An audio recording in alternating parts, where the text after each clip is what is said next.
Subscribe کیجیے ہمارے channel نور رضا کو اور بیل آئیکن کو پریس کیجیے جس سے آپ کو ہماری نیو ویڈیو کی نوٹیفیکیشن ملتی رہے.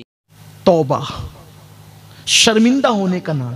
پھر گناہ کتنے بھی بڑے ہو، کتنے بھی بڑے گناہ ہو، اگر شرمندگی مضبوط ہے، ندامت مضبوط ہے، دل کے اندر احساس گناہ ہے، تو پھر گناہ نہیں دیکھے جاتے، احساس دیکھا جاتا ہے، شرمندگی دیکھی جاتی.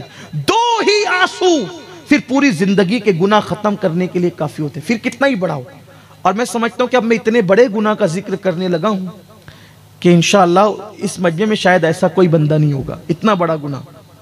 ایک شخص، ایک جوان اللہ کے نبی صلی اللہ علیہ وسلم کے دروازے پر بیٹھا اپنے سر پہ خاک ڈال رہا تھا. میں بطور مفہوم پیش کروں گا اپنے الفاظ کے جامع میں. وہ خاک ڈال رہا تھا اپنے سر پہ خاک ڈال رہا تھا. فاروق اعظم حضور کی بارگاہ میں جا رہے تھے. اس نے کہا عمر میری سفارش کر دو حضور سے کہ حضور مجھے معاف کر دیں اور میرے لیے معافی کی دعا کر دیں. فاروق اعظم گئے. کہا سرکار ایک بندہ ہے جو دروازے پڑا سر پہ خاک ڈال رہا ہے اور وہ کہتا ہے کہ حضور سے عرض کرو کہ حضور میرے لیے دعا کرے کہ میری معافی ہو جائے اور حضور بھی مجھے معاف کر دیں. فاروق اعظم سے سرکار نے کہا بلاؤ اس کو. کون ہے وہ آیا، وہ جوان. سرکار نے فرمایا کیا ہوا؟ کہا حضور میں ہلاک ہو گیا، میں تباہ ہو گیا، میں برباد ہو گیا. آقا نے کہا ہوا کیا؟ کہا حضور بس اتنا ہے کہ میں توبہ کرنا چاہتا ہوں، آپ میرے لیے دعا کر دیں کہ اللہ میری توبہ قبول کر لے.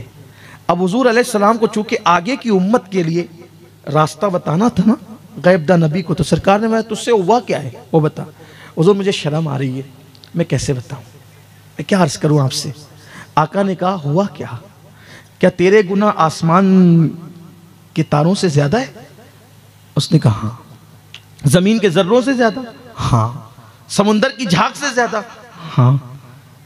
پھر آقا نے کہا کیا تیرے گناہ اللہ کی رحمت سے بھی زیادہ ہے؟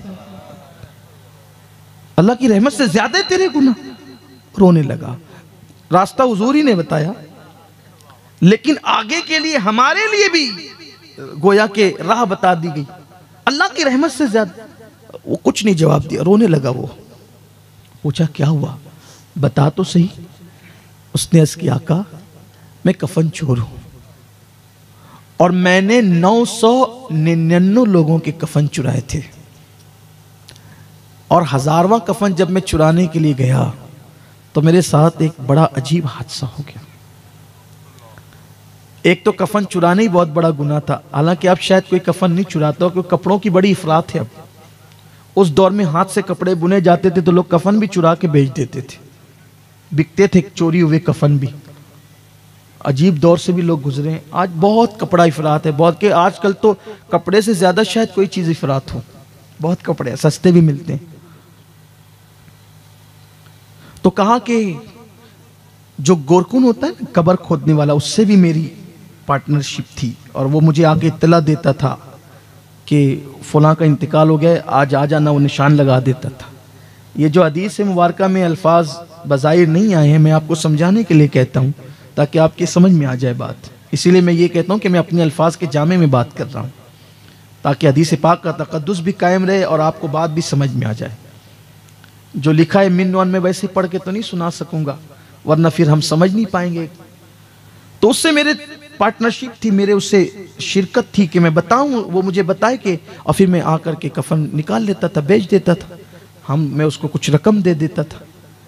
ایک دن اس نے مجھے اطلاع کی آج بہت مالدار گھر کی لڑکی کا انتقال ہوا ہے اور کفن جو ہوگا وہ دیبا کا ہوگا. اس زمانے میں جیسے آج ہمارے یہاں جو وہ بہت قیمتی کپڑے ہوتے ہیں نا، کچھ مخمل ہے، یہ ہے، وہ ہے، پتہ نہیں کیا کیا سب، تو ویسے اس دور میں بہت قیمتی کپڑا ہوتا تھا دیبا کا. اس کا کفن دیبا کا ہے. اس کا مطلب بہت دنوں تک کا خرچہ نکلنا تھا. تو اس نے نشان لگا دیا تازہ قبر پر اور مالدار تھی وہ لڑکی، مالدار گھرانے سے تھی. جب میں اس کا کفن نکالنے کے لیے گیا، وہ 1000ویں میت تھی، یعنی 1000واں نمبر تھا اس میت کا. تو جب میں نکالنے کے لیے گیا تو میں نے اس کے تختے ہٹائے اور اس کو قبر سے باہر نکالا. سناٹا ہوگا قبرستان میں، چاند کی دودیا دودیا روشنی زمین پہ پڑ رہی ہوگی. لائٹ کا دور تو نہیں تھا، تو جب میں نے اس کا کفن نکال دیا تو کفن نکالنے کے بعد اس کا جسم کپڑے کے بغیر ہو گیا، اور چاند کی دودھیا روشنی جب اس کے بدن پہ، برہنہ بدن پہ پڑی تو وہ اتنی خوبصورت مجھے لگی کہ شیطان مجھ پہ غالب آ گیا، اور شیطان غالب آیا تو قبرستان کے اندر اس مردہ لڑکی کے ساتھ میں نے وہ کام کیا جو میں نے نہیں کرنا چاہیے تھا۔ آپ سمجھ گئے ہوں گے کہ میں کیا کہنا چاہتا ہوں۔ اس نے بدفعلی کی مردے کے ساتھ، مردہ لڑکی کے ساتھ۔ پھر اس نے کہا جب میں اس سے بدفعلی کر چکا، وہ لڑکی اٹھ کر کھڑی ہو گئی، زندہ ہو گئی، اور اس نے کہا اللہ تجھے تباہ کرے، کبھی اللہ تجھے معاف نہ کرے، تو نے مجھے گندا کر دیا، تو نے مجھے ناپاک کر دیا، کیا منہ لے کر اب میں ان مردوں کے درمیان، ان قبر والوں کے درمیان رہوں؟ اور پھر وہ غائب ہو، میں بھاگا، کفن چھوڑ کے بھاگا۔ لڑکی تو پھر مجھے نظر نہیں آئی، لیکن اب اس کی آواز میرے کانوں میں ٹکراتی رہتی ہے۔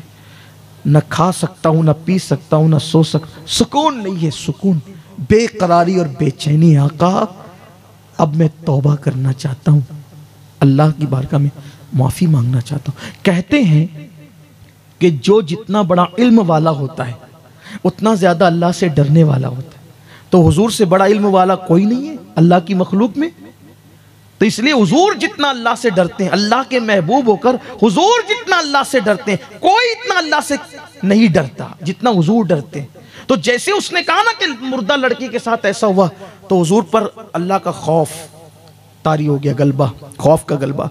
آقا نے کہا جلدی سے یہاں سے دور ہٹ، نفرت سے نہیں کہا، جھڑکنے کے لیے نہیں، وہ جو اللہ کے خوف کا غلبہ تھا، جلدی سے تو یہاں سے دور ہٹ، مجھے ڈر لگ رہا ہے کہیں تیری وجہ سے آگ نہ برس پڑے، دور ہٹ جائے یہاں سے۔ وہ نکلا وہاں سے اور جنگل میں گیا، اور جنگل میں جا کر خاک ڈالنے لگا، خوب روتا تھا، خاک ڈالتا تھا، اللہ معاف کر دے، معاف کر دے۔ اسی طرح کئی دن بیتے، مختلف روایات میں مختلف ایام کا ذکر آیا ہے۔ ایک دن وہ سر پہ خاک ڈال کے رو رہا تھا، اس کو اچانک حضور کا یہ جملہ یاد آ گیا، تیرا گناہ بڑا ہے یا اللہ کی رحمت؟ روتے ہوئے جب اس کو یاد آیا تو اس نے کہا اے اللہ، میں نے کتنا ہی بڑا گناہ کیا، لیکن میرا گناہ تیری رحمت سے بڑا تو نہیں ہے نا؟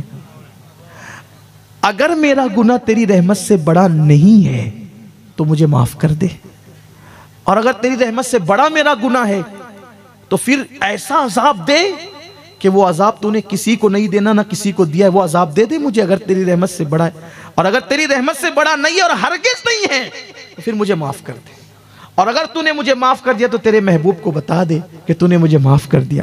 ادھر اس کا یہ کہنا تھا روتے ہوئے، ادھر جبریل امین بارگاہ رسالت میں آئے، عرض کی یا رسول اللہ، وہ جو کفن چور تھا اللہ نے آپ کے صدقے میں اس کو بخش دیا، معاف کر دیا، اس کی توبہ قبول کر لی۔ میرے آقا نے کہا اس کی توبہ قبول ہو گئی؟ کہا حضور صرف اس کی نہیں ہوئی، بلکہ اللہ نے آپ کی امت کے لیے خصوصی تحفہ اور عطا کیا ہے، اگر اس سے بڑا بھی کوئی گنہگار ہوگا اور وہ اللہ کی بارگاہ میں سچی توبہ کرے گا تو اللہ تعالیٰ اس بندے کے ساتھ بھی وعدہ کرتا ہے کہ اللہ اس کو بھی بخش دے گا۔ اس مجمع میں کوئی ہوگا لیکن شاید اتنا بڑا گناہ کسی نے نہیں کیا ہے۔ آؤ میرے بھائیوں، آپ اپنے اللہ کو منا لیں، اپنے اللہ کو راضی کر لیں، سچی توبہ کر لیں، اپنے اللہ سے عہد کریں کہ اللہ آج کے بعد اب میں گناہ نہیں کروں گا، گناہ کے قریب نہیں جاؤں گا۔